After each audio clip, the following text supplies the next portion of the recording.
मैं आपका दोस्त राजागर हूँ। आज फिर एक बार धम्मपद की एक नई कहानी को लेकर आया हूँ। बुद्धिमान पुरुष गंदगी नहीं करते, एक ब्राह्मण की कथा। लेकिन इस कहानी की शुरुआत करूँ इससे पहले आप इस चैनल को लाइक कीजिए, सब्सक्राइब कीजिए और हाँ, शेयर करना बिल्कुल भी ना भूलिए। तो सुनते हैं गाथा 239। अनुपुब्बेन मेधावी थोक थोक खणे खणे कम्मारुरजत सवे निधम निमलमत्तण। अर्थात जिस प्रकार स्वर्णाकार चांदी के अंदर से मैल को थोड़ा थोड़ा करके धीरे धीरे जला डालता है, उसी प्रकार बुद्धिमान व्यक्ति क्रमशः थोड़ा थोड़ा करके अपने अंदर की गंदगी को हटाते रहता है। तो सुनते हैं बुद्धिमान पुरुष गंदगी नहीं रखते, एक ब्राह्मण की कथा। जेतवन विहार में निवास करते समय बुद्ध ने यह गाथा एक ब्राह्मण के संदर्भ में कही थी। कथा के अनुसार एक दिन प्रातः एक ब्राह्मण नगर में से बाहर गया। बाहर जाकर वहां रुक गया जहां भिक्षुगण अपना चीवर धारण करते थे और उन्हें ध्यान से देखने लगा।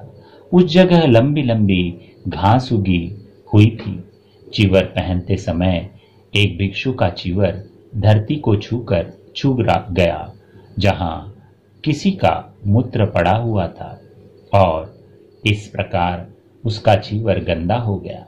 ब्राह्मण ने सोचा इस घास को साफ कर देनी चाहिए। अतः दूसरे दिन वह ब्राह्मण एक कुदाल लेकर आया और उस स्थान की घास को छीलकर बिल्कुल ही साफ सुथरा और चिकना बना डाल दिया। उसके बाद एक दिन वह फिर उसी स्थान पर गया जहां भिक्षु चीवर धारण किया करते थे और उन्हें चीवर धारण करते हुए देखा। उसने देखा कि जब भिक्षु चीवर पहन रहे थे तो उनमें से एक का चीवर धरती पर गिर गया, उसमें मिट्टी लग गई, वह गंदा हो गया। अतः उस ब्राह्मण को लगा कि यहाँ बालू बिछा देने से इस प्रकार की समस्या का हल निकल जाएगा। उसने दूसरे दिन बालू मंगवाकर वहां बिछा दी।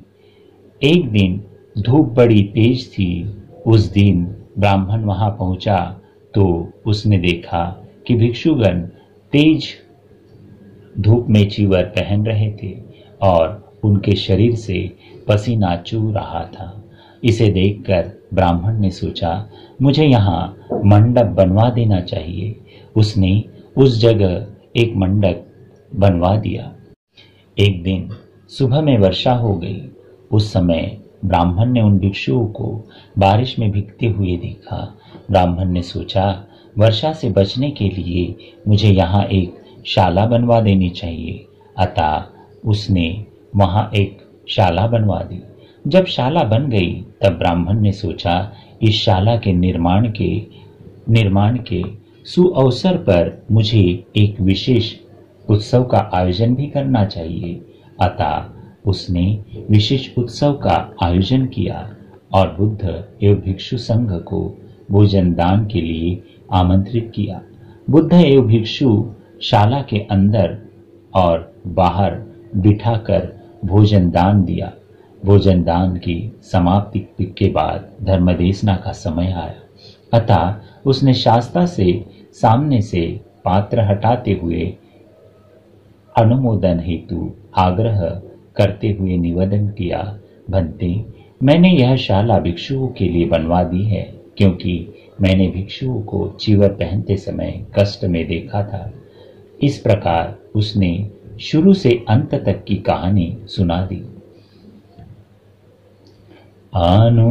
अनुपुब्बेन मेधावी थोक थोक खने खण कम्मारोरजत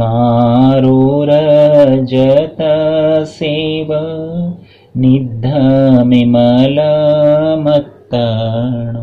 साधु साधु साधु।